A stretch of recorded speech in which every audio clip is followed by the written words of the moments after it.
Hello, and again, welcome to Bit Depth. I'm Santiago Ramones. Across from me is Mackenzie Laehn.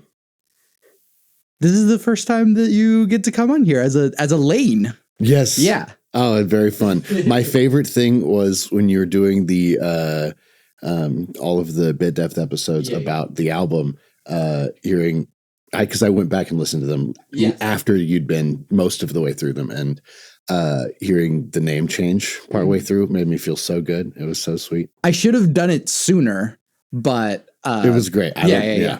I was like, oh yeah, it should be. But yeah, it was tidy update. Yeah, tell us about that. Why is there a name change? Oh my gosh! Well, since the last time I was on the podcast, I have gotten married and had a child, and boy, life is different. And I didn't even think about. I have a history with the show, and yes. Oh, I guess I'm sort of doing an update. That's I got married. It was sort of I took my partner's name, and it was sort of a slow rollout where it was just like, oh, I have to change the Facebook. Oh, I have to change I have to let this person know. Oh, like it's just funny. I think I got to experience a little chunk of life that like most women in America deal with at some point. Yeah. And just it's like a cis man. I would just never. And I was married before. I went through this with somebody and just didn't like really appreciate the like experience of changing your name and having to tell people and having to deal with the government and doing all the things. Yeah. No, Sable did the same thing, but like there is something. I mean, I've dealt with the same thing actually. I don't know if I should say this on a podcast, but like Santiago Ramones isn't my full name. It's not my full legal name. That's what I'll say. What is your full legal name? What's your social security number? Exactly. 420-69-1337. Nice. Please, scammers everywhere, write that down, and then you'll look at the numbers and go, "What? These are just meme numbers." But yeah, we're here to talk about the podcast. Yes, and you are a big fan of the podcast. I have been a big fan of the podcast for a very long time. I was thinking earlier that I would probably call you more often if I didn't have you riding around in my car with me so regularly. But then I thought about it. I was like, I actually have gotten back into the podcast in a big way because the Bit Depth episodes, and I've called you way more often because oftentimes like I love podcasts. I love interviews, and it's very, very cool to have one of my favorite interview podcast shows be one where I can call the host and ask follow-up questions because I can't do that with Last Meals or, any of the really good shows out there. And so after the last, right around the time the last hypothetical episode came out, I called you and I was like, hey, there's not enough podcast about this album is the first some wild. That was the feeling that I had. I was like, there needs to be more podcast about this album. And then I got to hear Brett's recent episode, and it was one of my very favorite episodes of the podcast that I've heard. And then I was like, oh, we also need a podcast about the podcast because I have spent so many hours listening to these and thinking about them and arguing in my head I have to pause so often your show and argue with you or your guest or process an idea. My favorite kind of stuff, books and anything is like, make me pause it and like think about it. Yeah. Is the doorbell in the show now? That's the regular. Okay, cool. It's just the someone delivered something probably.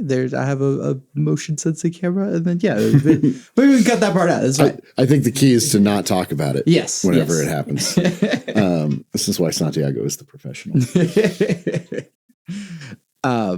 But yeah, so we we acknowledged it in Brett's episode as well, that yes, it's been a minute since Bit Depth has been doing the thing.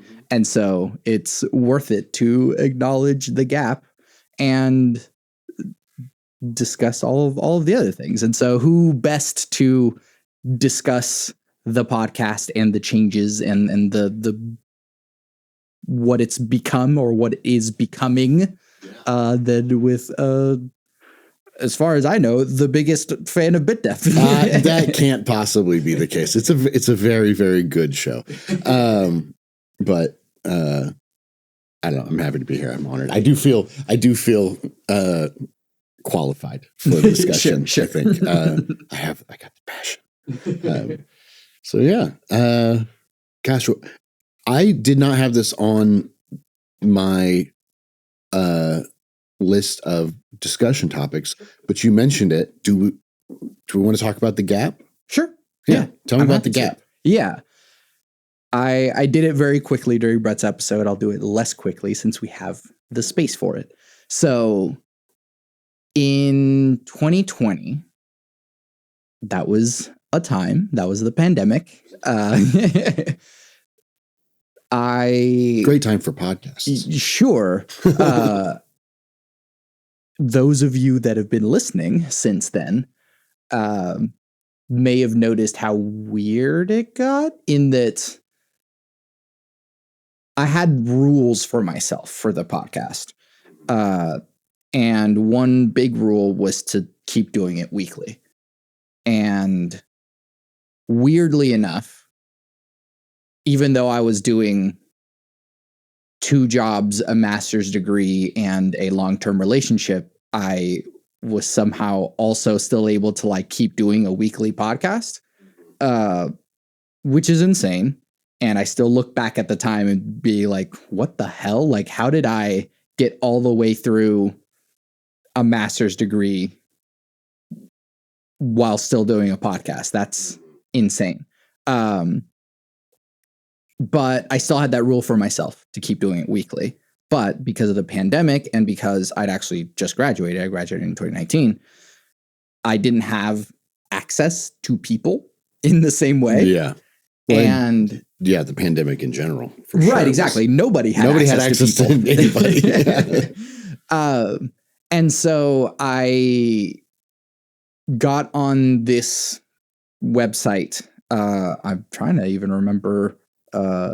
Tinder for podcasters? Yeah. Matchmaker.fm was the thing. Weird. Yeah, it was Tinder for podcasts. And so you'd make a profile if you had a podcast, you'd make a profile if you wanted to be a guest. And so guests would get on the thing and like find podcasts like, oh, this would make sense. I'll try and get on that podcast. And then, so I was just saying yes to everyone. Mm-hmm. That was sort of an unspoken rule that I'd set for myself of just like, whoever asks to be on the podcast, I'm down to have on the podcast. If they're going to get through your Google Doc. Sure. Yes. Then they're good to go. Yeah. And so that's sort of what it became. And so it was just kind of like internet randos that had something to promote, were the guests on the podcast. And some were interesting and cool. Yeah. There were some interesting and cool ones. There were some less interesting and cool ones. But like, it was all interesting and cool in the way of just like, hey, here's different people. Everyone knows something that you don't. Everyone has an interesting story to tell. And I'm happy about it for that. Yeah. What I'm not as happy about is the intentionality of it. Mm-hmm. I don't regret having these people on. Thank you, friends, for being on. But it sort of caused me to lose sight a little bit of the why. Yeah. And so the other part then is that during the pandemic, I was doing these odd jobs. I worked with my friend Jonathan moving pianos for a bit. I worked with my friend Coley cleaning pools. You also cleaned pools with Coley. Yep. And yeah, I started freelancing as like music and audio stuff. Actually, Lucas Cantor, who was on one of these podcasts, he was kind of the catalyst for me going full freelance. That I started producing his podcast and doing some cue sheet work. I won't even bother explaining that stuff. Not a lot of people know that that's one of the things that I do. I'm not even going to get into it. But it's more boring than your job. Yes. But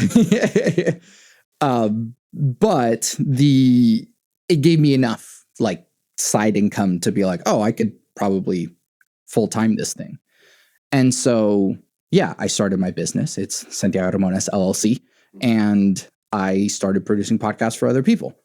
And so that combination of things made it to where, okay, so podcasting is like a job for me now. And I mean, at the time I was podcasting for just about 4 going on 5 years. And so I kind of knew what I was doing podcast wise. At this point now I've been podcasting for 10 years. So I feel confident enough to say that like, I do know what I'm doing here. But yeah, podcasting became a job. I was taking other people's audio, turning it into a thing for certain ones, including Lucas's podcast, which is called Book Society. It's not active anymore, but he would interview authors and talk to them about books. He would have them pick a book, and then they would talk about that book, and then they would also talk about their book. Yeah. Which is a super fun show. But I also did tight edits, which means that every that you are hearing me say right now would be removed. And so these were audio only shows, but whenever you go through and remove every I was basically listening to the runtime of the show 3 or 4 times effectively. Yeah.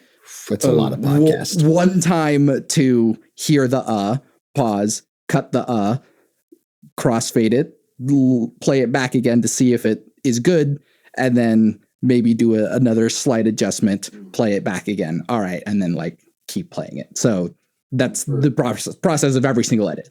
For a lot of people, especially people who don't talk for a living,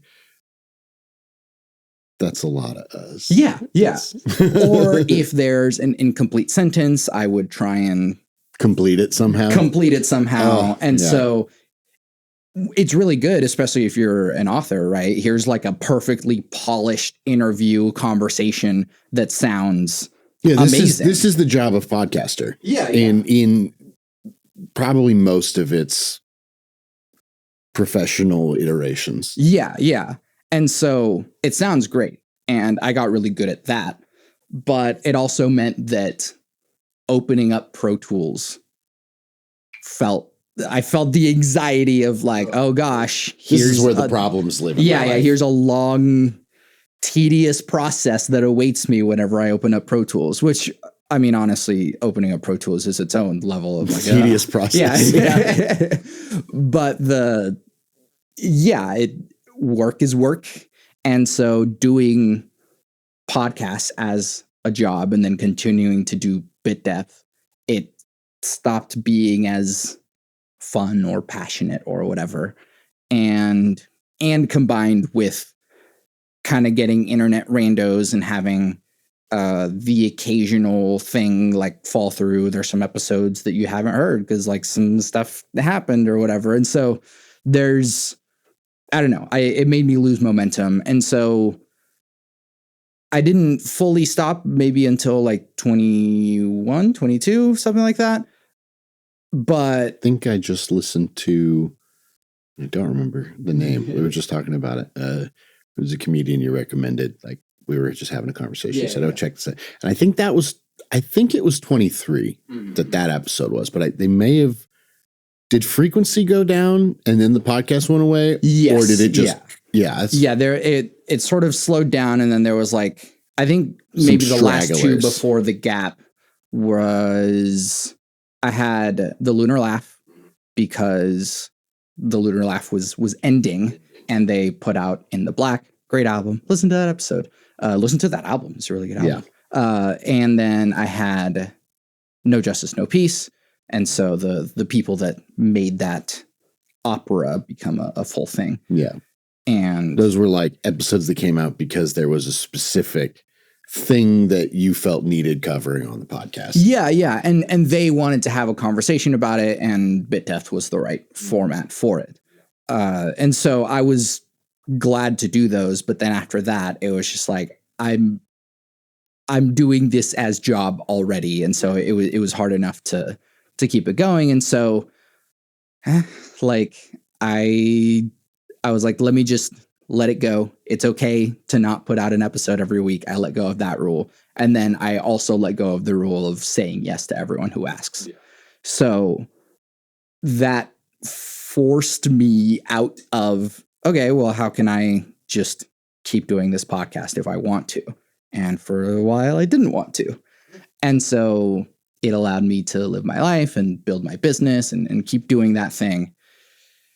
The other story, and maybe it'll go into some other conversations that I have later on, is that I had been the head of podcasts for this nonprofit called Possibilities Inc.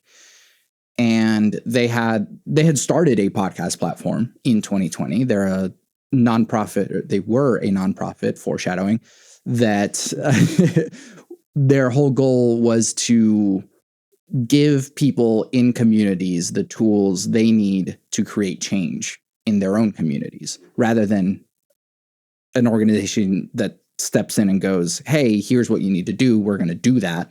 Instead, they go, you know what's best for your community. Mm-hmm. Here's some tools to do that. Do some stuff. Yeah.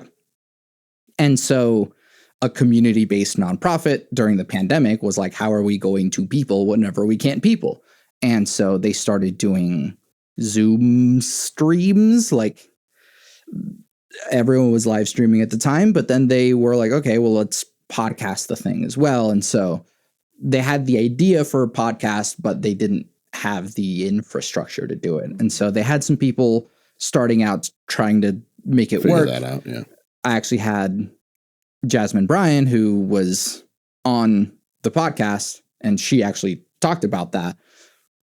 And eventually she brought me on to help make the podcast platform be a thing. And so the podcast platform was people in the Possibilities community can go to Possibilities and have their podcast be made. And so it's a way of doing more community stuff. This is how you wound up doing 4 podcasts a week or whatever. Yeah.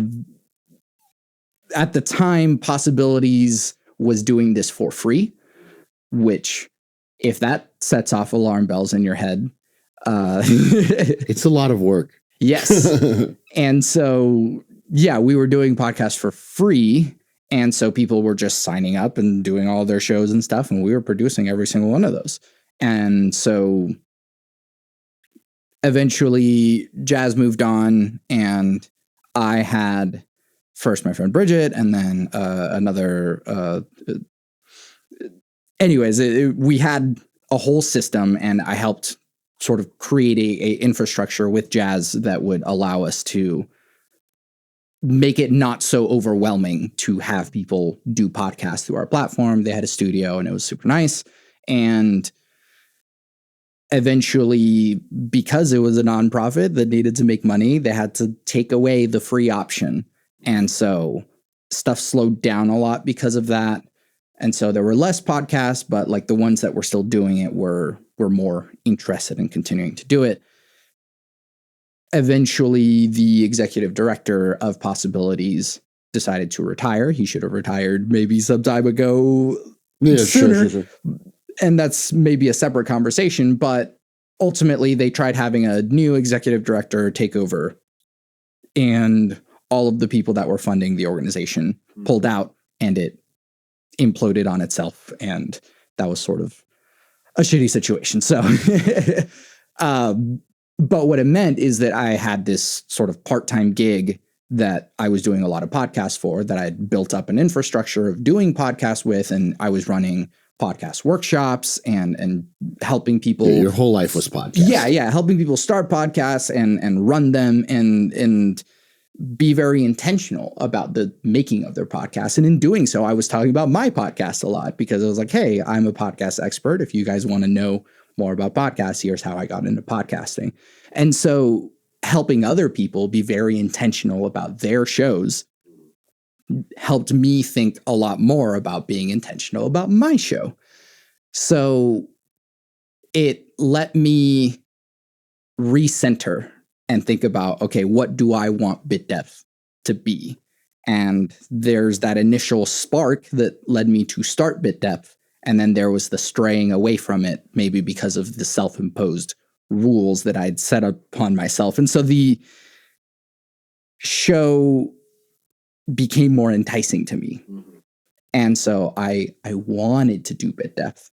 And so I sort of eased back into it by doing the Song Exploder thing, by breaking down every single song on Hypothetical, which we will talk more about. But that eased me back into it. And I was like, oh yeah, I like podcasting. This is fun. This is nice. And the other part is because of possibilities being a void in my life now, where I have all of this space for more podcast, I can do that myself. And so the other part is that this is a business and I do produce podcasts, and I got some cameras. Hello, cameras. And the intention is to also offer video with the podcast production stuff that I do. So, which means you can start posting vertical video. Yeah. Suddenly, this is an ad for Santiago Ramones LLC. If you have a podcast, you want to start a podcast, I have been working in podcasts for 10 years. I have been helping people make podcasts for a long time. I've been helping them refine their ideas and launching podcasts. I've probably helped launch like over 20 podcasts now. So I kind of know a bit about podcasting. I can basically take a whole mobile podcast setup with cameras, with lights, and take that anywhere and do the thing, make a podcast anywhere. And depending on the frequency of how often you want that podcast to come out is a different price. And so we could talk about the prices for that. But yeah, I do podcasting. This is my life. And so as a proof of concept for that, it's like, hey, look, this is a podcast. This is a video podcast. I have cameras, and this is why I'm doing this now. And so it was sort of another synergy that as soon as I ran out of tracks to do the song breakdowns for Hypothetical, I was then able to launch back into it. And I'm glad that I got Brett on, and I'm glad to be doing this now. And so we're going to keep doing this. I'm going to try to make it weekly. Maybe I mess up, and I'm not going to hold that against myself. I'm just going to. Well, don't even mess up is not the, like, there is a world where weekly-ish is a very normal and acceptable. And if you ever find yourself in a position where you have to like keep up a schedule for it, like let's say now that it's a video podcast, let's say that Bit Death starts really catching on YouTube. Sure. And then suddenly it's like, man, it sure would be helpful. You've got a backlog. Sure. Yeah, like absolutely. You could plug in a episode patch, anytime. Sure. But, yeah. You mentioned several times in the Gap story, getting away from the original goal, intention, purpose, idea behind Bit Depth. I want to go back to the beginning, as high level as you can bear to tell it, because I know we both love to tell all the details. How did Bit Depth come to be? Yeah. In Santiago's own words today, rather than Santiago's own words 10 years ago, the story that I always like to tell is whenever I was in high school, I was involved in a lot of stuff. I was doing musicals and marching band and show choir and all these rehearsals and stuff. But because I grew up undocumented, I did not have a driver's license. And so I would always have to ask a friend that was involved in the things to give me a ride home. And as teenagers, there's the conversations that you have sort of in the day-to-day, but then there's the conversations that you want to have that you're not getting to have. And that's what was happening on those rides home. Yeah. And so what would end up happening is we would just be sitting in my driveway until like 3 a.m. having these big, deep conversations that everyone was wanting to have, but not having the opportunity to do that. And sort of the 3 a.m. of it all was like, I don't know, it opened people up to be willing to have those conversations. And so those were the relationships that were super valuable to me at the time. It was a way of becoming really good friends with these people that I was around all the time. And it sort of became a thing of like, you know, we'd see each other and like, we had this thing that we know each other in this way. So you had this experience in the car with people and felt like, how does that go to podcast? Yes. And so in 2016, I was going to ACM and I had already been listening to podcasts. I was probably listening to podcasts as far back as 2009. What was the brief aside? What was the background of podcasts that Santiago was listening to that made you go, "Ooh, I could do"? I don't know. What were the biggest hits for you at the time? There's two main podcasts that I can think. Three, let's say. There was Radio Lab, which is still probably one of my favorite podcasts. There's Tangentially Speaking. It's by Chris Ryan. He wrote a book called Sex at Dawn, and he started a podcast like forever ago. And The Comedy Button, which were these guys that worked at IGN. And it wasn't a video game podcast. They had video game podcasts. I did listen to some of the IGN podcasts as well. It was a comedy podcast. Yeah. It was a comedy podcast that they did. It was sort of like a leftover from like one of their other podcasts that they had then, but they sort of like branched it off and did it separately. At the time, way back when, hey, fun podcast trivia from the podcast expert. Podcasts are called podcasts because they were on an iPod. It's an iPod broadcast. I would load the podcast onto my iPod on the computer. Yeah, there's like an automatic downloader, and then you just plug your iPod in every night like you had to do. Yeah. And it would load the podcast in, and then you unplug it and go out into the real world with your headphones podcast in, and you have the podcast in your iPod. And that's what I did. I was listening to podcasts that long ago. And so I already knew about podcasts. I already was interested in podcasts. And strangely enough, at ACM, there was nothing about podcasts. Crazy. Yeah. This is what year? 2015 is when I started at ACM. Yeah. Crazy. Yeah. ACM, hit me up. You want to have a podcast teacher? I will be your podcast teacher. Oh, my goodness. Yeah, absolutely. But yeah, that was the thing is like I was already going to school for music production. And so the audio wasn't a problem. Yeah. Podcast audio is a piece of cake. Yeah. Compared to in some ways, yeah, right. It has its own technical challenges. Would you rather record two people talking, or would you rather record a drum kit? Yeah, you'll spend a lot less time setting up two people talking. Yes, for sure.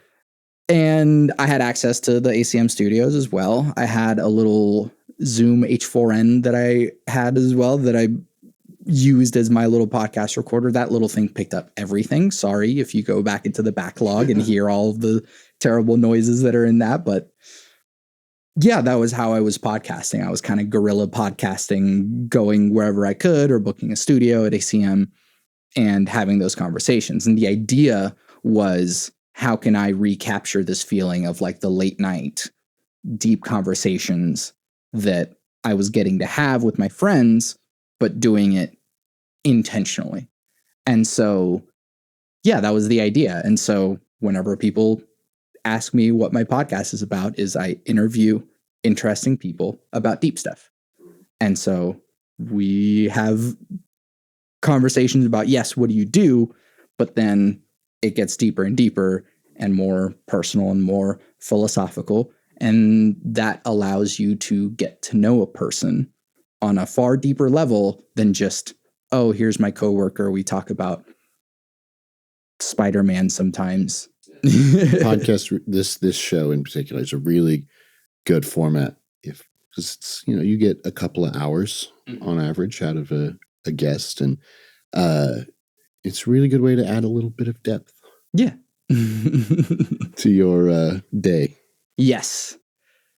I don't know if I might have explained even the name since we're doing all the way back. I don't remember if I explained the name in the first episodes, but bit depth. Yes, it's a pun. It's a podcast that gets a bit deep, but it's also an audio reference or I guess, computer science reference, if you will. It's basically resolution of a digital audio. Yes, file. It's what determines the steps of loudness that are available to you. It's 2 to the power of bits. So something at a low bit depth like 8-bit is 2 to the power of 8. Sounds like Mario. Yeah, that's 256. I have that number off the top of my head. Yeah. If you double that into 16-bit, it becomes like 2 million. And then if you go all the way up to 24-bit, then it becomes in the trillions. And then we have 32-bit float, functionally infinite. Yes. That's the whole thing. Yeah. And so the concept of bit depth means that you have resolution, or the shades in between are exponentially growing as you increase the depth. And so our capacity for knowledge and information is able to grow exponentially as we delve deeper into concepts. Bit depth doesn't just exist in audio. It also exists in images. So you can have color bit depth, and that's a similar thing. How many ranges of colors, how many reds can there be? How many greens can there be? And as you increase the bit depth, you can have more space for different shades of green. And so bit depth became this idea of how can we increase the nuance, increase the depth, so that we can understand things with far many more shades of colors, or far many more bits. Yeah, exactly. We all need more bits in our worldview. Yeah.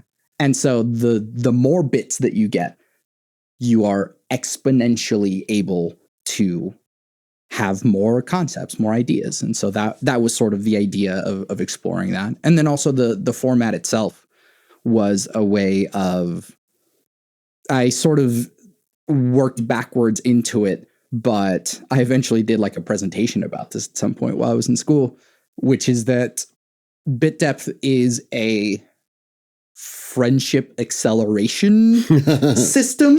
Yeah. You should definitely publish the questions. Yeah. Just for some, like, hey, this is how you get to know your friends. You should definitely go through all of these and talk about it. Yeah. No, it's actually kind of funny because, so I mean, Sable and I have like this one close friend group that we've been like going to conventions and stuff for a long time. And one friend had started dating a guy, and they got pretty serious and stuff, and like they're married now. But whenever he was sort of first coming into the group, we were like going on a road trip, and I was like, I got to give this guy the bit depth questions so that I can like get to know him, so that we can like welcome him into the fold, because or else I'm not going to like know this guy well enough. This has become the minimum bar for what it means for Santiago to know somebody, is the answers to all of these questions, because you've had so many conversations. Like, this is how you meet people, is you're like, answer the, I don't even know how many questions there are, but never counted them, but answer these X questions, and then we can begin to know each other. Yeah. And the other part is that like they're not necessarily set in stone, right? It's always context dependent. And that's maybe also where the skill of being an interviewer comes in, is the ability to hear your guests say something that is enticing and interesting and going, ooh, let's follow that if we can. Because if you're a little too rigid on your questions, then you're going to miss some of the gold that is hidden in those things. And so if someone is like, oh yeah, I draw cartoons for the newspaper, blah, blah, blah. And it's like, oh, that's interesting. And then maybe they might mention, it's like, oh, I spent some time in Germany for a few years. It's like, whoa, hold Germany. On. Then, yeah, that's if you stay stuck in your questions, you're going to miss this whole Germany story. So you might as well allow some fluidity in that. And that is also kind of the point, right? Is whenever you are becoming friends with someone, all these little stories are going to arise, and there's something more to dive into with that. And so that was sort of the idea with the first half of the interview. It's just like, let's speed run. What? Yeah. Getting to know each other in a way that cracks open a lot of opportunities for more depth, and then pick something from that.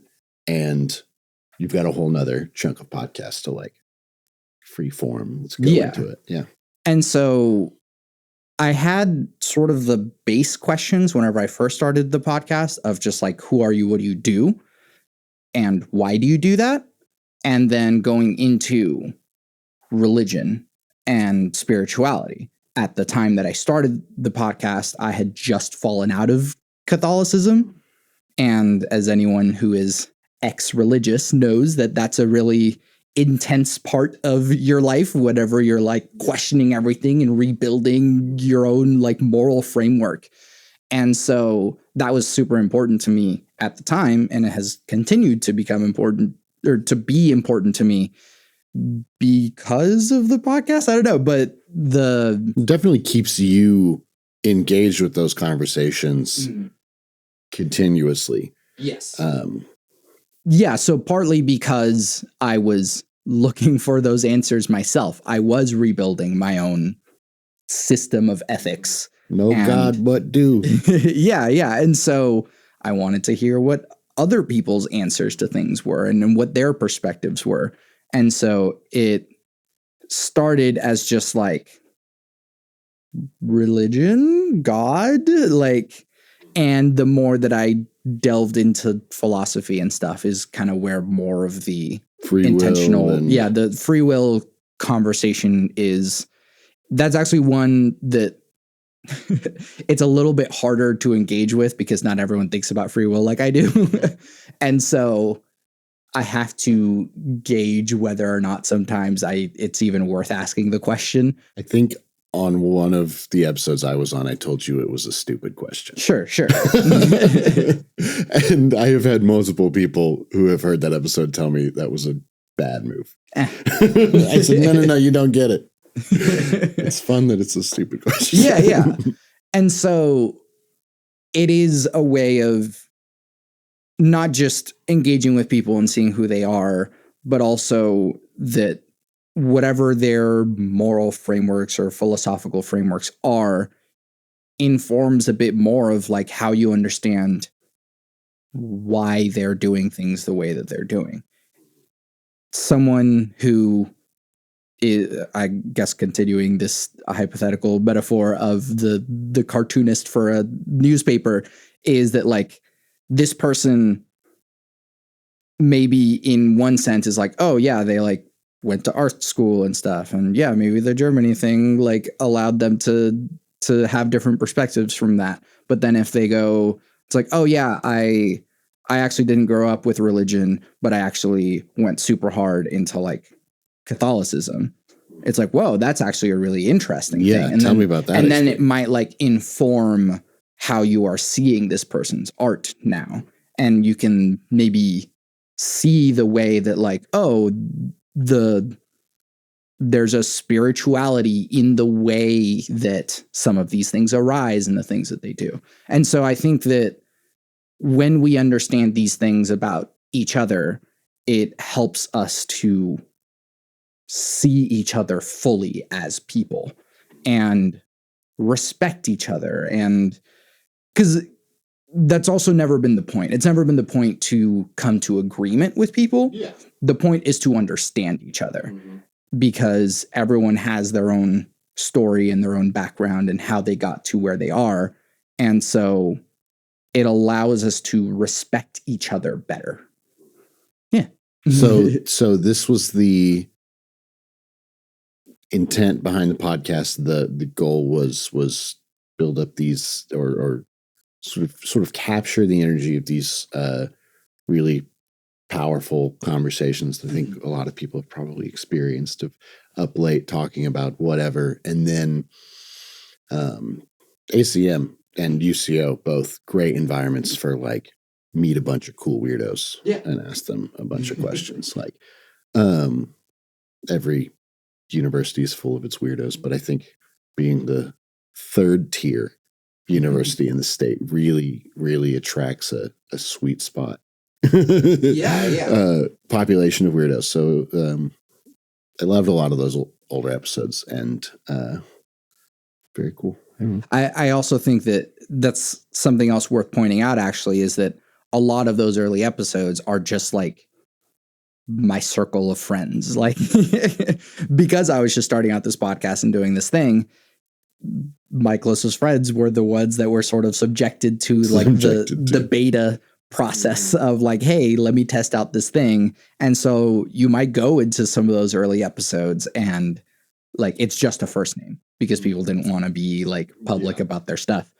Or I don't think I ever had like pseudonyms necessarily, but like, yeah, sometimes it was like, yeah, let's not get into stage names or whatever. Yeah.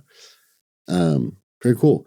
I want to get into questions. I don't know if we want to just go with we didn't plan a structure for this. I kind of have my things I want to ask about for each one, but yeah, I mean, I can pull up the list of the evergreen bit depth questions.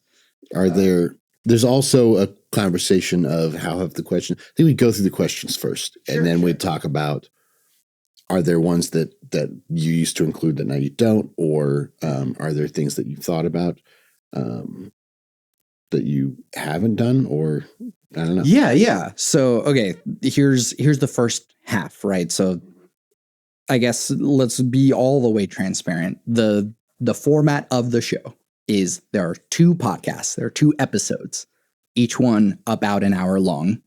The first one is an interview. Who are you? What do you do? Why do you do what you do? And then the philosophy behind it. That's just the interview part. And then the second one is a free-form conversation. Yeah. And the point of that is once you've delved into all of the nitty-gritties about who you are and what you do, we've established a relationship that allows us to kind of have a bit more of a conversation. And there was maybe some things in there that we wanted to talk a little bit more about and have more discussions about. And so the free-form conversation also allows me to say a little bit more rather than just barraging the guests with questions. But having just a conversation about anything becomes much easier once you've gone all the way into the deep end and come out the other side. So that is the format. And so there is no structure for the second episode, really. I give people the opportunity to maybe like pitch a topic if we want, but a lot of times it just comes up in the first. Yeah. Sometimes we just like start recording and it is just what happens. Mm-hmm. You just got done with the first thing and it's like, we're just still talking. Yeah, exactly. So, okay. So the first episode, the interview part, I word these in the Google Doc so that it can apply to anyone. And so these are vague in there, but I'm very intentional about like, okay, you will ask they them answer in this a way. Yeah, if they answer it in this way, I will pursue it in this way. So what is your primary passion? Which is, by the way, a good question to ask at like parties and stuff. It's very different than like, what is your job? Because what do you do is sort of the canonical and what do you do usually translates, how do you make money? Yeah. You know? Whereas what is your primary passion is less about money and more about what your energy is focused on most of the time. And sometimes the question, I think, gets, and this is also a good thing, sometimes the question gets read as like, who am I interviewing you as? Exactly. You know, if it's like, oh, I'm a comedian. Like, okay, I know I'm interviewing a comedian, and that's going to be one kind of conversation. Or if it's like, yeah. Yeah, and actually the actual first question is, who is this name, right? So if they introduce themselves as stage name, then I want to know who is stage name rather than who is your real name. Yeah. And also a fun trick, meta here, is that I ask people to say their own name rather than me try and pronounce it. And even if it's just as simple as a John Smith, yeah, I could get it wrong. So I'm going to just let them say it in their own words. Well, it's great too. Honestly, it feels really good. I have been introducing myself as Mackenzie Laehn more often. Most people know me as Mac. Mac is great. I love that name. And my given name is Mackenzie. I think it's a very good name, and I've been trying to use it more. Yeah. And you probably would not have introduced me as Mackenzie Laehn, and it was cool to have the opportunity to just be like, oh, this is what I'm going to say. And many good uses of, I'm not good at the exiting of the topic. I'm doing Santiago's job a little bit today. And part of the experience I'm having is like, oh, it's really hard. It's like, how do you stop talking? Or continue talking in a way that makes sense or is contributing to the thing. Yeah, no, that's fine. That's the end of that thought. But yeah, so who is this person? A lot of times people tend to take it the wrong way and they just say their name again. But it's like, what? Yeah. It's a little bit more like, what are you? Right. And some people really understand the assignment too. Yes, and like they really pull something interesting out for that part. But if they don't, if they just introduce themselves again, then yeah, we just go into what is your primary passion and what that thing is. And of course, I like going into the beginnings of it. So how did you first get started in that? And that I always like hearing about people's childhoods because it's this pure, untouched part that it's like, ooh, this sense of childlike wonder that maybe informs a lot more than you might initially think it does. Yeah. We recently were at a gay church together. And there's a whole activity which is passing around a little beanbag and asking questions of the people in the room. And the question that got asked a couple of times that I really liked was, and I had it at the beginning of this sentence and lost it by the end. Gosh dang it! What did you just say? What was the thing in your childhood that you would be proud of yourself? Different versions of that question. Yeah. And what a good exercise. I'm pretty sure there are whole therapy practices that are just this. I'm quite certain of it actually, but what a good exercise of like connecting back to your 7-year-old self, your 12-year-old self, and tying that to who you are now in a exactly. really cool way. Listener, go ahead and ask yourself, what would child you be proud of you now? And that might, inspire some like, ooh, yay, like I've achieved some things. Or maybe if you've recently deconstructed, this is hard mode. Yes. There's if you've deconstructed your whole religion, then there's usually a period of years where that's a really hard game to play. But you get there eventually. Then when did you realize that was what you wanted to do with your life? Which is not necessarily the question, because the question is more of a how. Because it's more about finding a place in time, but it's also, there's a lot of people that don't have like a specific like spark when that thing happened. It's more about seeing how we got there. Because in America, in lots of other places too, but in America, there's a very pivotal point that whenever you graduate high school, and then it's like, am I going to go to college? Am I going to just figure work? your whole life out? Yeah. And it's a very difficult decision coming to that and go, all right, pick your thing. And so some people are lucky enough to have that thing already in mind before they even graduate high school. And be able to follow through with it and have it work out.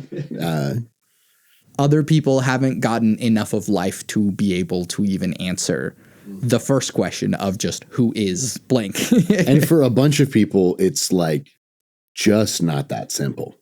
Like, I think that's not,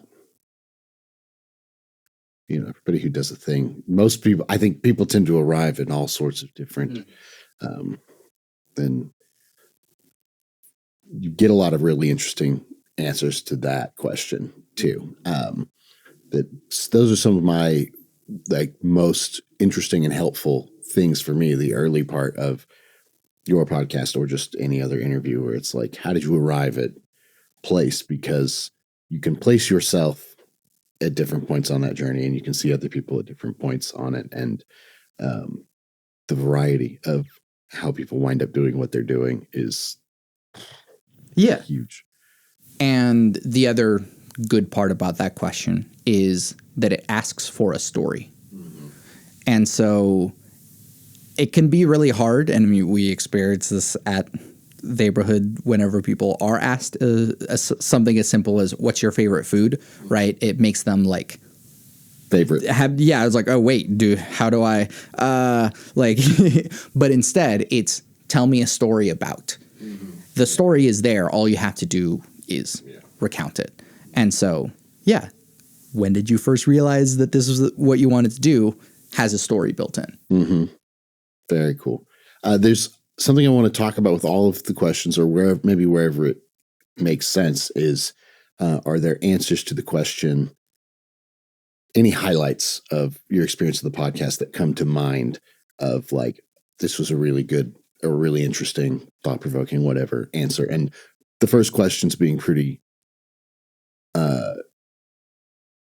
I don't know, not generic, but like ostensibly surface level. Maybe there's not as much there, or there's been so many episodes. But I do want to go ahead and start with, is there anything that comes to mind? I think that what always... Or big, broad takeaways. Yeah, what always becomes interesting is that sometimes people answer that in a way that is just unexpected, right? And so sometimes people don't actually have the answer, or maybe they've always known that answer.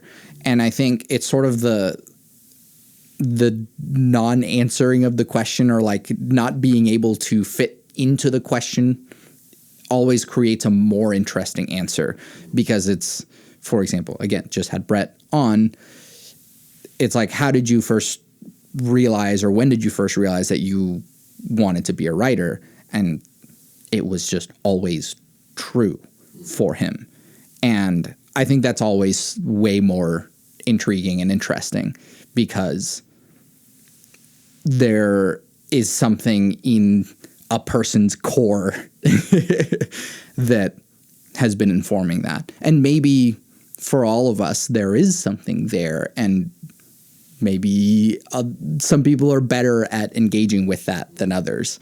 And so maybe there's a part of yourself, listener, that you haven't been listening to enough that would tell you that, like, yeah, if I just check in, I've always been this. And that's a beautiful thing.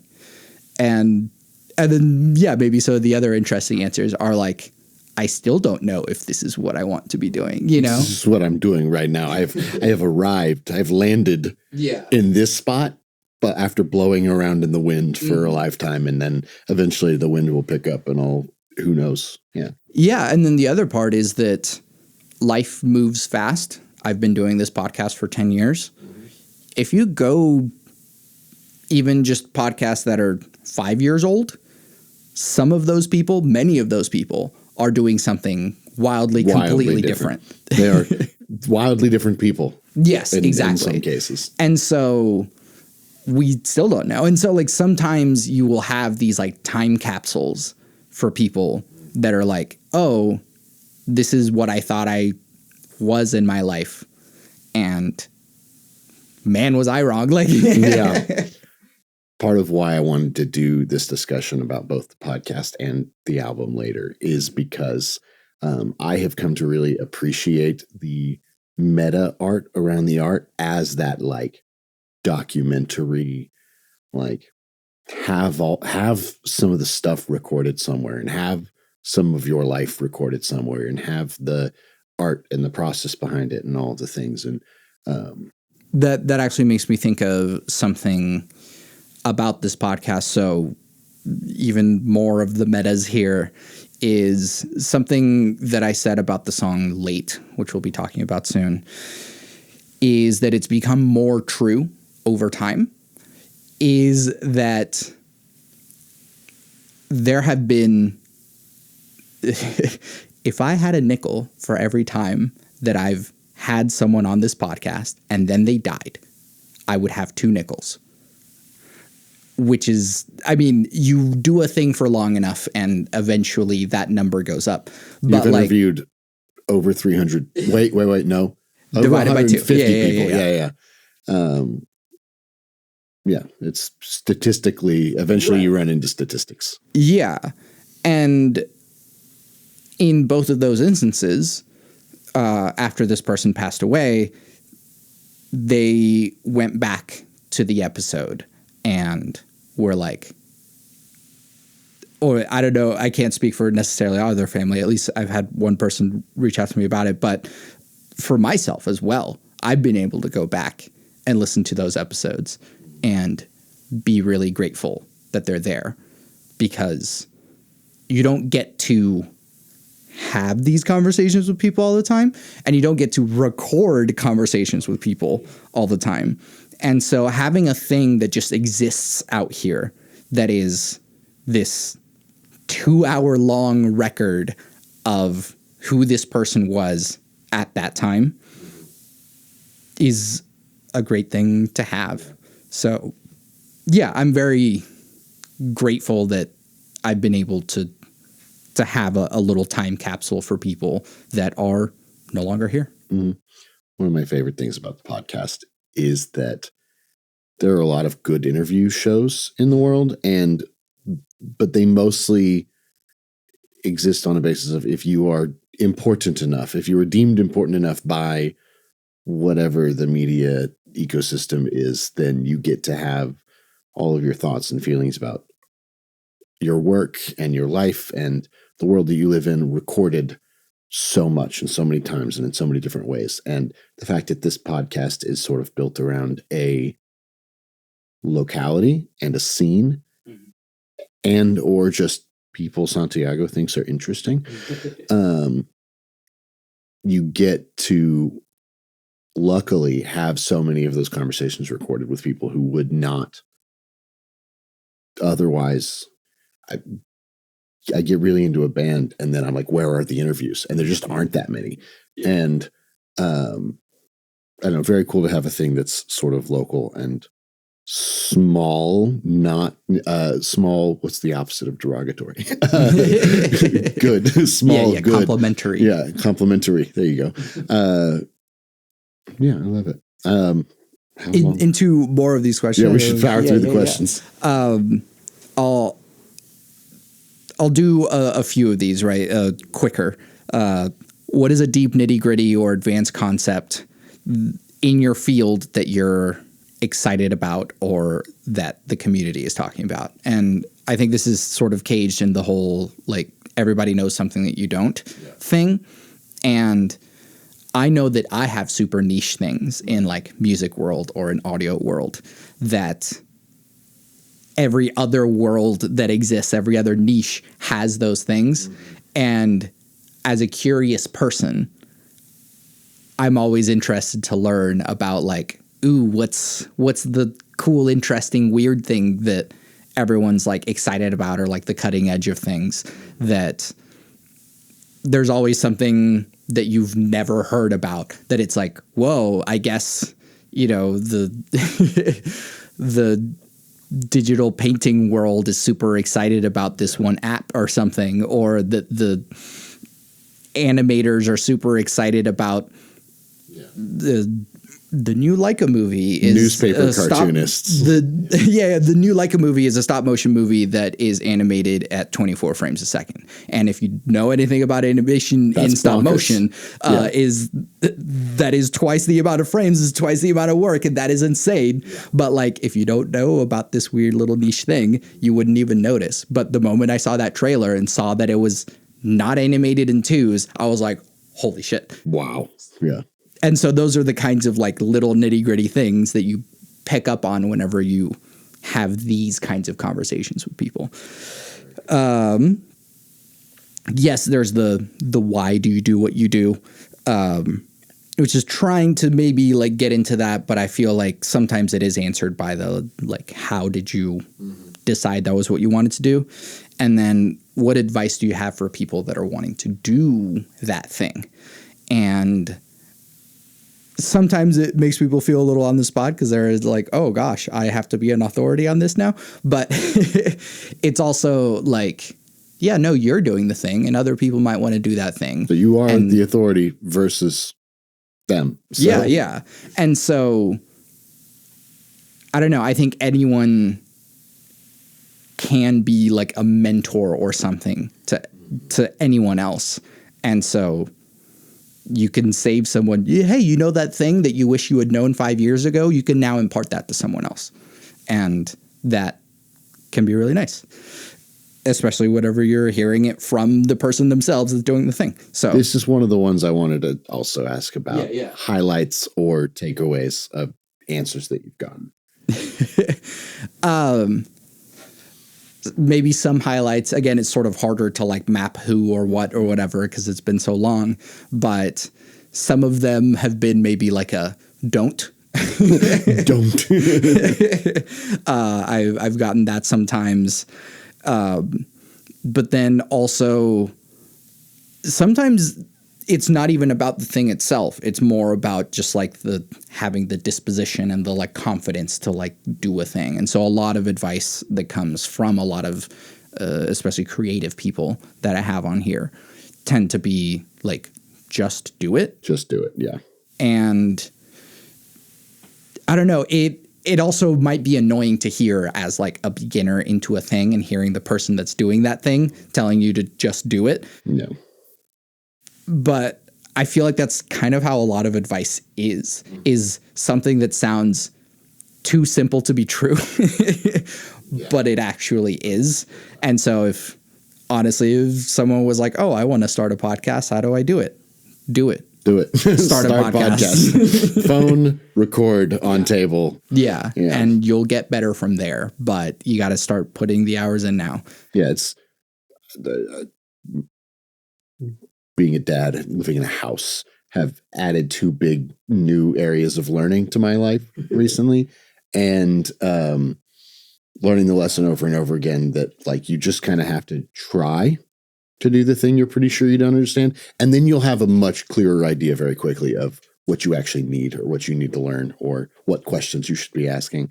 But until you're doing it, then you don't know. You don't know. So just start. Yeah. Like, what do you think a podcast is? Do that. Yeah. And then you'll find out what isn't working and why we have all of this shit all the time. And it's especially true for me as the fancy word is autodidact, but what that actually means is that I teach myself because I'm broke. And like I taught myself guitar, I taught myself bass, I taught myself drums, and I guess I taught myself podcasting, but the just doing it is kind of it's the only way to start learning. Yeah, and the problems will present themselves. You will learn by solving them. Yep. Get to work. Yeah. Yeah. Very fun. Into the deep ones, the religion spirituality question eventually evolved into this sentence, which is, what is the role of spirituality or religion in your life? It started as just like what do you believe? I think that was maybe for the first, I don't know, like 50 episodes, it was probably just what do you believe, which is really hard to answer, begin somewhere. And so a little more pointed. I don't like doing just like, what's your religion? Because religion is not a thing that like maps onto people's lives. Experience, yeah. But then even with spirituality, that's also not necessarily even a thing that maps onto everyone's lives. And so some people make these things the founding principles of their lives. Some people have it as maybe like something that kind of guides every once in a while. And so it evolved into what is the role of spirituality or religion in your life, because it allows for this sort of open or non-existent version of that it still allows, the people who have religion to just say Christian, but it also allows the people who have a more complicated relationship with it to say that in a nuanced way. And so, yeah, and I'll chalk it up to growing pains of not understanding necessarily what I was asking about just what do you believe, but I also think that at its core that is still what I'm asking. Yeah, yeah, absolutely. It's just you gotta plate it nicely so that people can engage with it. Yeah, you got to get the people in the headspace that you're looking for to get the answers you want. Sometimes I have to follow up with what forms of spirituality did you grow up with? Because sometimes their answer to the previous question doesn't actually say what they grew up with.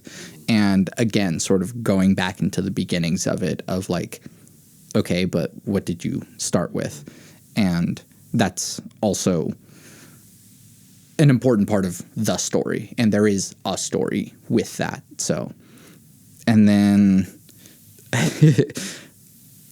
it's this question, what is your definition of God? I think was like, do you believe in God at first? Which is a yes or no question. Yes or no questions are not good for interviews. Yeah, bad. You learn that by doing a bunch of interviews, and then eventually someone goes, no, and then refuses to elaborate. Yeah. And so don't ask yes or no questions if you're doing an interview. And for some time it was just God ? I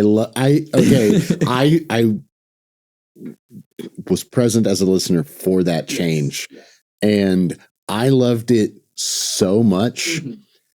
And it also didn't really work as a question all the time. I sometimes got you really good answers. Again, sometimes people understand the assignment and sometimes they don't. And if they're consistently not, then you need to reword the assignment. Yes. And God ? Was one of my favorites. But yeah, I eventually worked it out into what is your definition of God, which allows people that don't believe in God to just say no. Then it allows them to go, okay, well, God is the thing these other people believe in that I do not. It's a valid answer to that question that tells you some things about the person. Because regardless of whether or not you believe in God, God is a word that makes its way into our vernacular. And whenever this person that doesn't believe in God uses the word, they are meaning something. Yeah. And so everyone has a definition of God because they use the word. You understood something when I said the word. What is it that you understood? Exactly. Yeah. And then, the free will. Right now, it's what is your view of free will? I'm still working with this question because the other versions of it, is free will an illusion, is one. I think that was kind of where it began. It is a leading question. And it also is a yes or no question. And so, I'm still futzing with it. The problem with the free will question is that people receive it differently. Mm-hmm. And so there's free will in the context of literally ability to do things, right? Like if you are in handcuffs or not. That's one sense of the free will question. But then the other one is like, are we taking actions that are predetermined or not? And that's more of the sense that I'm leaning towards. But they obviously inform each other. And so I'm kind of open to all versions of the answer to that question. But I do want to engage with the conversation of free will, and I'm still kind of messing with that question. Mm-hmm. Yeah, that was the one I kind of gave you shit about, which I still, but it's a good question because a different answer comes up every time, and I have interesting thoughts every single time. Here's a question that when I hear the discussion, I have to do a pause and go, well, what do I think about that? How does that fit into anything? And I've seen the struggle with that one as well. And I do still think about your answer pretty often. Which, to be honest, I don't remember. I don't know what it was. It was more of just that, like, you sort of framed it in like it's not a question worth answering to me kind of way. And I understand and like empathize with it, right? That like if you are engaging with free will in a way that you can kind of work all the way through the question and arrive on the other side unchanged. Yeah. And so I do still resonate with that because like, yeah, ultimately engaging with the question doesn't change anything. Mm-hmm. I'm going to keep referencing Brett's episode because it was really good and it's just the most recent one. Yeah. But I think he got to the heart of how I feel about it in a much kinder and less combative way, which also the combativeness was also part of the point and part of the fun of it. But the idea that my subjective experience is that I have free will and my subjective experience is all that really exists. Like, so free will, great. Sure. You know? Yeah. But I'm more interested in the philosophizing around it, right? And the other part that makes that question difficult is that not everyone engages with it at all. Yeah. It's so easy to go through your daily life and not even consider free will. And so it's pretty easy to just not. Yeah. Sometimes the responses to that question are interesting because a person's being confronted with something in the moment that they've never had to think about before. And then you get to watch people like ask themselves a new question and process a new idea, and seeing how somebody goes through that is sometimes very interesting and informative. Yeah. Like, yeah. Yeah, but it can be a challenge, obviously, because there's also the added pressure of you're on a podcast being recorded, and now there's video, so now there's a camera looking at you. You can see your dumb face, see the gears not understand turning the in your question. head. Yeah, and so I understand the pressure, and that's a difficult thing to deal with in the moment, while also interfacing with a concept that you may never have engaged with in the first place. So I understand, and I'm sorry to do that to you, guest. It's a good one, though. But it's an important question to me, and I'm going to continue asking it. You've got enough good, juicy questions that, like, every guest has the opportunity to just bail on one or two of them, and nothing is really lost. Yeah, so sometimes people get the free will question. They're just like, don't know. Yeah. And then you just move on, and it's fine. Sure. Which, speaking of the don't know, a lot of people give the don't know into what do you think happens when we die? Mm-hmm. I'm pretty sure the question has always been worded in that same way. Maybe it used to be what happens when we die, and I think I added do you think happens when we die? And it's an important bit of nuance, right? Because no one truly knows. Nobody knows. Yeah. Some people have the confidence to claim that they do. So for so many people, there's like I think if you've wrestled with that question at all, most people arrive at some version of don't know, that it makes it a million times more terrifying to be presented with what happens and then say, but what do you think happens? It's like, well, which can also be read as, what do you hope happens? Yeah, what would you like to think happens? What feels good in your brain to fit in the spot of that question? Like, and it is important that I don't frame it as what would you like to happen when we die, because that's a different question. I want to know what you think. Yeah. If people have a strong enough feeling about that, if that is what informs what they think, then they will go there with it. Right. Yeah. But I don't know. I would love for heaven to be real and for me to go there. Yeah. But I don't think so. So continuing into how do you determine what good behavior is? I think there's another one that arose in that way.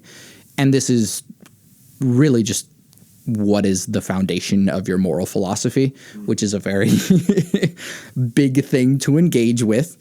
And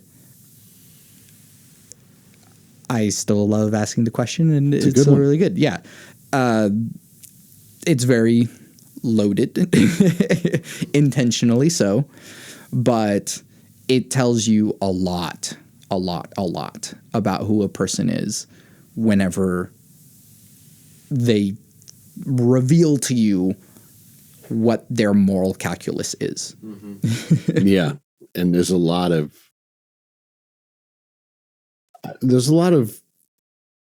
ways you can arrive at approximately the same basic set of moral principles, but how you get there is very, very interesting. And sometimes you can hear an answer and go, geez, but then you get there, because I put a lot of thought in the last episode about, well, how this is one that, like, I think it hasn't been a question you've asked for as long as the others. And I think I was listening to, honestly, less of the podcast before the podcast ended previously, or, went on hiatus or whatever.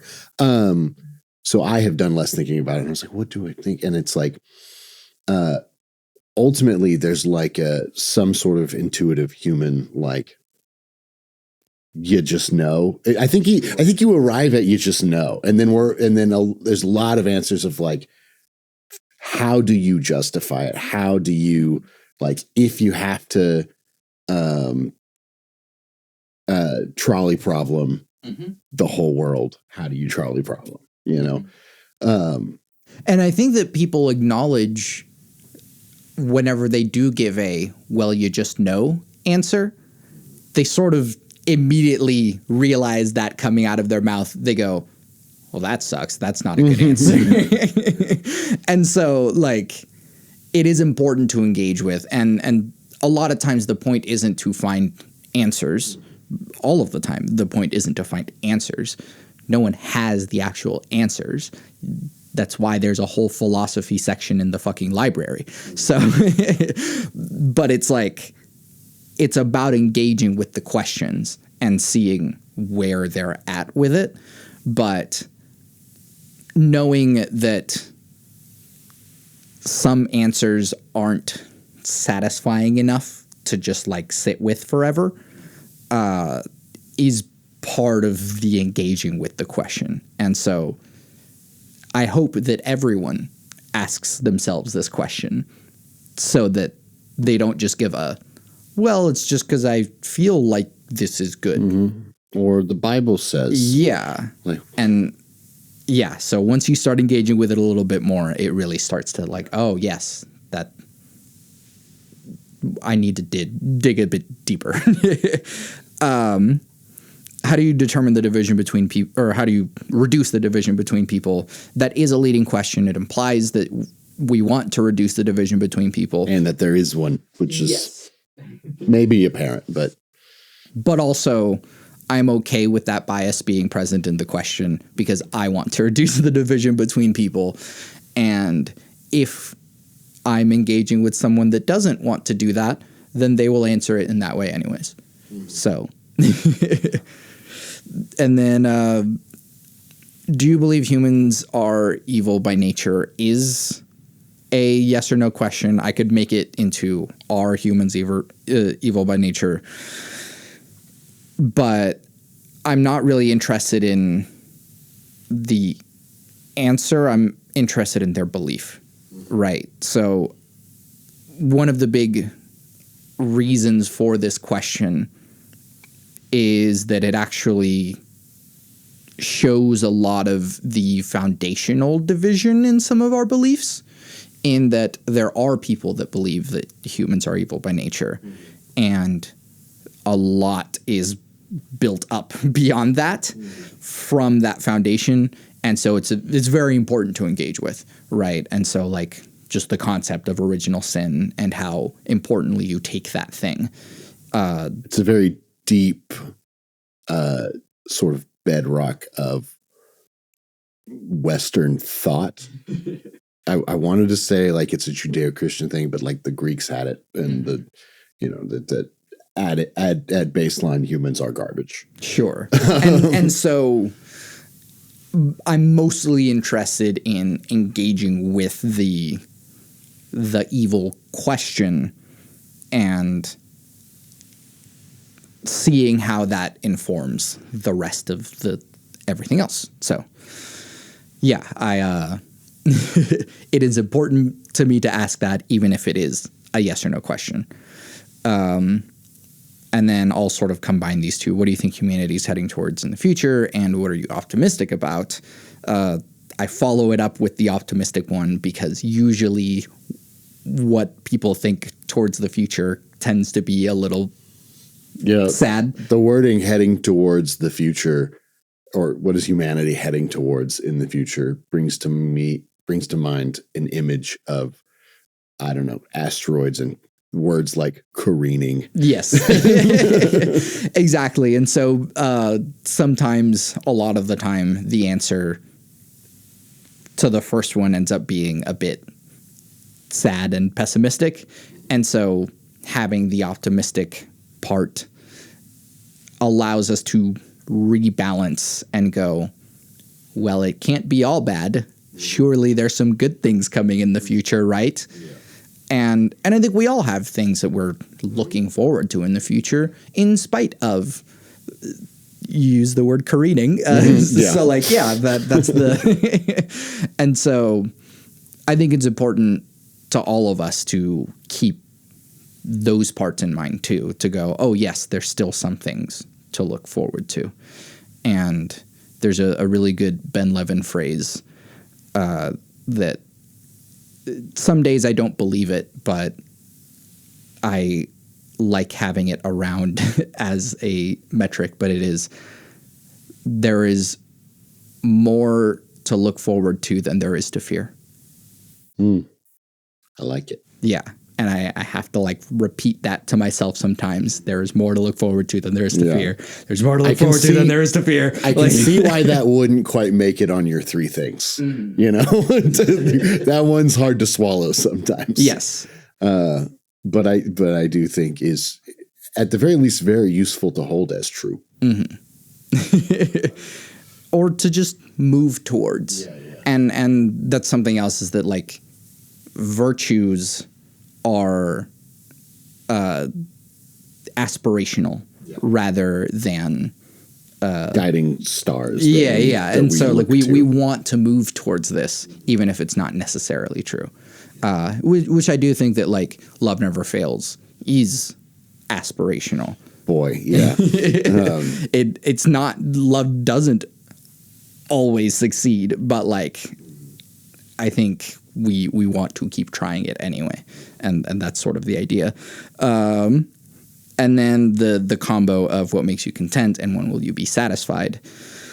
The what makes you content started as what makes you happy, And then Jarvix blew it up. How did he blow it up? He said that happiness is overrated, which if you know Jarvix, it's a very Jarvix answer. But at the same time, he makes a damn good point. Like that happiness in this sort of like ukulele and whistles kind of thing is and Jarvix will bring a ukulele and whistles. Yeah. No, that's also a terribly ironic part of that. But like just think of whatever corporate commercial thing that says like eating mints is fun, like is not like a smiling faces. Yeah.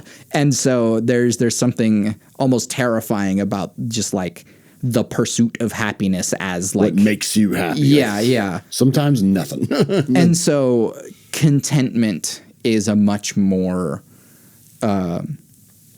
agreeable pursuit, right? That rather than this sort of like exuberant joy, but in a more balanced sort of like peaceful. And some people read it as this is one of those.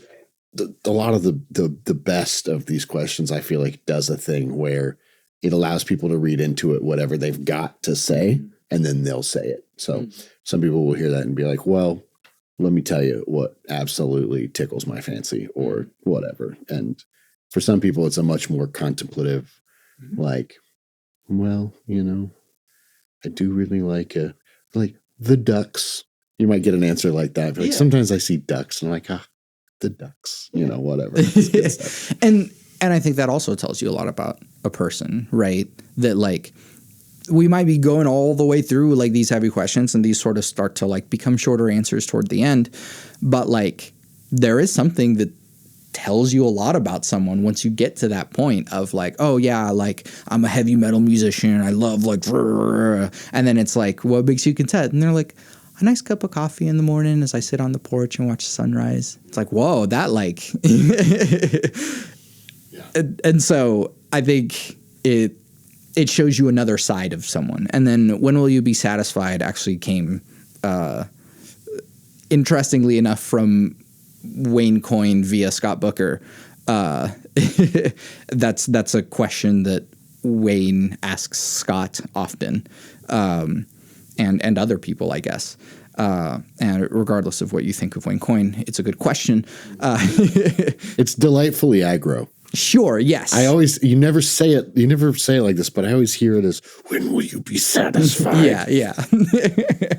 But it is supposed to be a little aggro, especially with like the following all of the like, what is humanity careening towards in the future, even though I didn't say that word.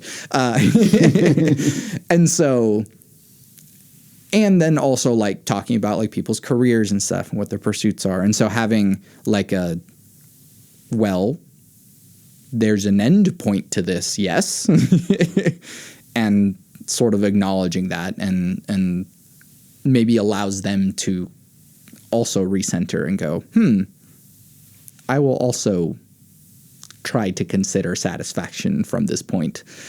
And that's maybe a greater thing, right? Is that I hope that, and it is the case for me, I hope that this podcast and being on this podcast becomes a transformative experience for people.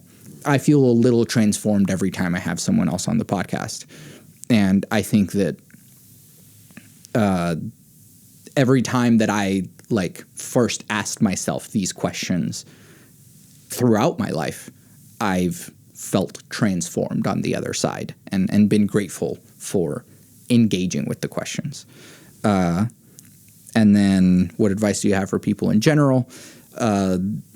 Is sort of a parallel, right, with the what advice do you have for people doing what you do, but then also just at all, because we are talking about just life in general. And then after that, cake or pie, because it's funny. but it's also like really important, and it also kind of like breaks the ice of the tension that we've fallen into. Because it gets really heavy, it gets really big, and sometimes that can start to be like a little overwhelming. And so kind of recentering it back into something as simple as dessert is nice to like, oh yeah. I love how often that is the question that people just get absolutely T-boned by. Yeah, yeah. Oh, what? yeah. And people have strong opinions about it. And so Sable and I have an ongoing teasing about I'm pie and cheesecake. And so we... Ah, yes. The two genders. Yes. And so the engaging with it is sort of like let's see who we get this time and you know, who's getting more coins in their bucket of cake or pie. Who's winning? I think pie. Okay, but good. I should be winning. But and sort of there is the follow-up question, right? Which is like, which one, right? Because every time I do ask the question, there is a picture. Yes, the picture pops up and it's like, yes, this cake. And it's like, then describe it. Because that's the other part, is that like we like hearing the things that people are into. And it's interesting because, yeah, the longer that I've been asking that question, the more that I appreciate the simple answers or the answers that come with stories. I love how often the which pie, which cake, what's the thing that comes to mind, is how often it's about somebody's mom or grandma. Exactly. Like, yeah. Yeah. And so I love that story that's associated with it. Like, oh, my mom used to make this blah, blah, blah, blah, blah, blah, blah thing. And it's like, yeah, that also sort of evokes this like childlike wonder and contentment. So, yeah. And yeah, especially as you get to the end of that, you go like, oh man, that was nice. By asking about cake or pie, I'm sort of giving you a slice of cake or a slice of pie by the end of it. And people are like, oh, that felt good. Yeah, very good. Is there anything more about the podcast? I know we've delved super.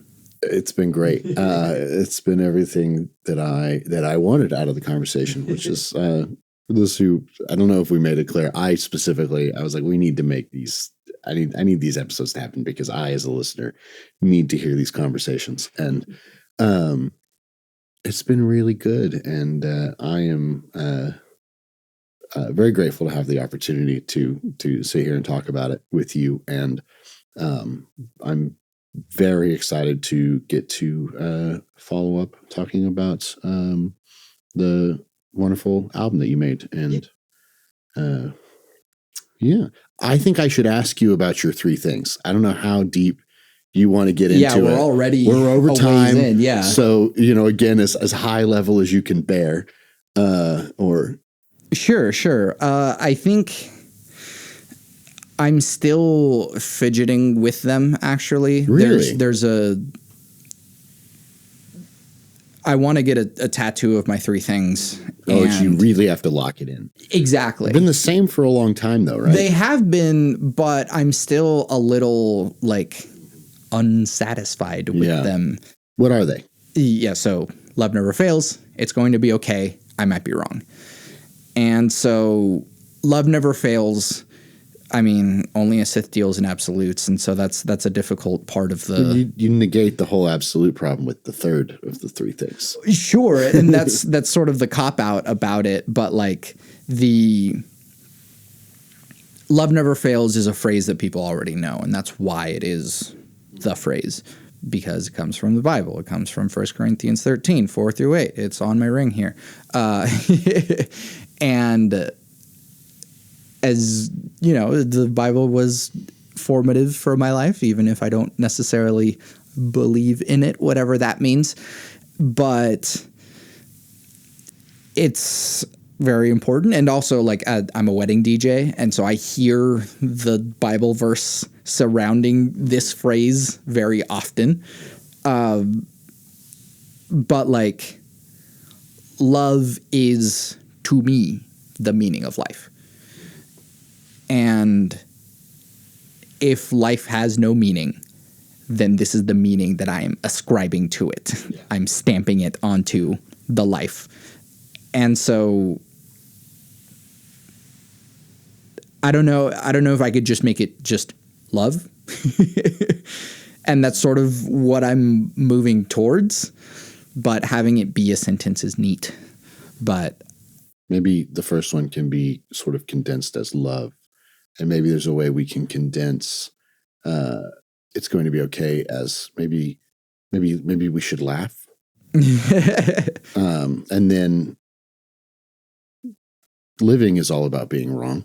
Yeah. So maybe you just get live, laugh, love tattooed on your arm. Absolutely.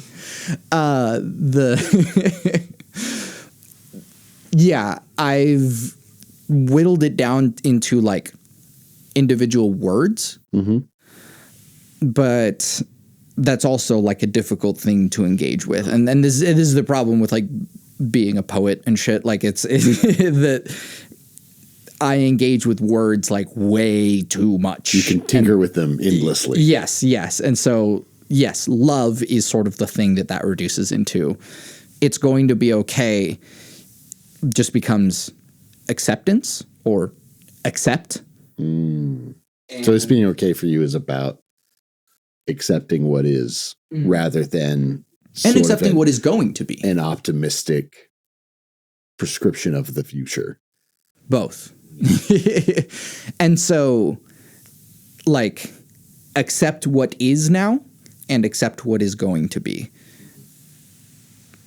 The other engaging with this, and I'm telling you, I get super nerdy with this, is that I used to write okay, it's just lowercase o and k, but if you want to make it lowercase, it has to be O-K-A-Y. Why? Because that's what the brain says the words have to be, or no, like grammatically, if it's rule? Lowercase, you don't pronounce the O and the K. If it's uppercase, then it becomes an acronym, which is why you would pronounce it O and K. But if it was just lowercase OK, then it would just be OK. That's dumb. A lowercase OK dot is so much more aesthetic. No, I know. But like language is what we make it. Yeah, exactly. And because I engage with this way too much, these are the most important concepts of my life. And so okay comes from all correct in this like weird old like kind of German English. So it was O-L-L and then correct with a K. So okay just means all right. But we sort of just taking it into the English language and said the letters and said okay. And we all understand what okay means, and that's fine. But it's going to be okay is aspirational, and like even if right now is not okay, maybe okay will come later. But so there is a sense of just like acceptance of maybe the struggle now, or acceptance of the peace now, or acceptance that the peace will come later. And then, the three things, the third thing being, I might be wrong. It's about change. It's about adapting. I've whittled it down to change rather than adapt, because adapting means changing for the context so that things are better.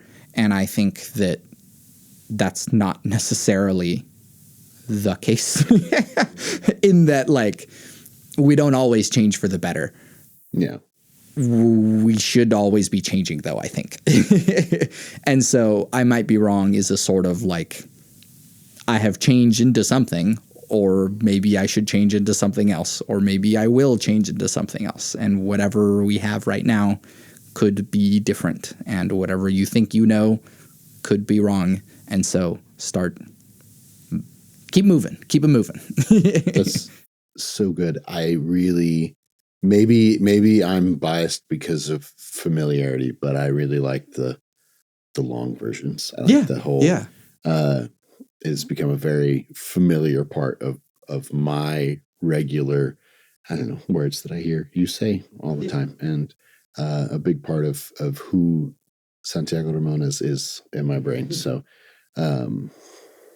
I think that's a pretty good place to wrap it up. Real quick, you want to plug things? You got things to plug? Oh gosh, no. I sure hope that I get back into pluggable.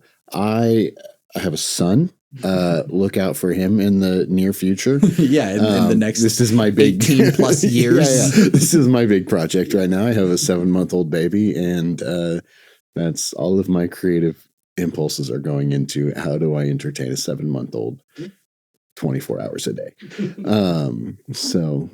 But hopefully there will be pluggables in the future.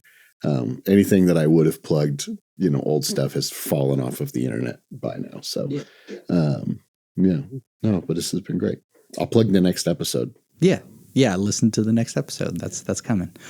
I've been meaning to record a thing that is like me plugging my things and not having to say it every time at the end of the episode. And so this is my way of challenging myself to do that by going, I'm going to put that right here. Thank you for listening to or watching Bit Depth. You can find everything that I do on my website, santiagoramones.com. You can listen to my music wherever you stream music. Just search for Santiago Ramones or find the links on my website, santiagoramones.com/music. The best way to support my music is by purchasing it at subvert.fm/Santiago. That money goes directly to me, and it supports me far better than streaming ever will. Or you can buy my merchandise. That will also be on my website, santiagoramones.com/merch. I run my own business, Santiago Ramones LLC. I provide music and audio services. If you need your story to be heard, I'm here to make it excellent. I'm a composer, producer, and podcaster. If you're making a project that needs music, I'll make the music. If you're making music, I'll elevate it. If you're making a podcast, I'll enhance every step of the process. Go to my website to find out more about my services. Again, that's santiagoramones.com. Thanks. Excellent. And there it was. But I like saying my 3 things at the end anyways. So I always end the episode with my 3 things. So those 3 things shape my life philosophy. Those 3 things are: love never fails. It's going to be okay. I might be wrong.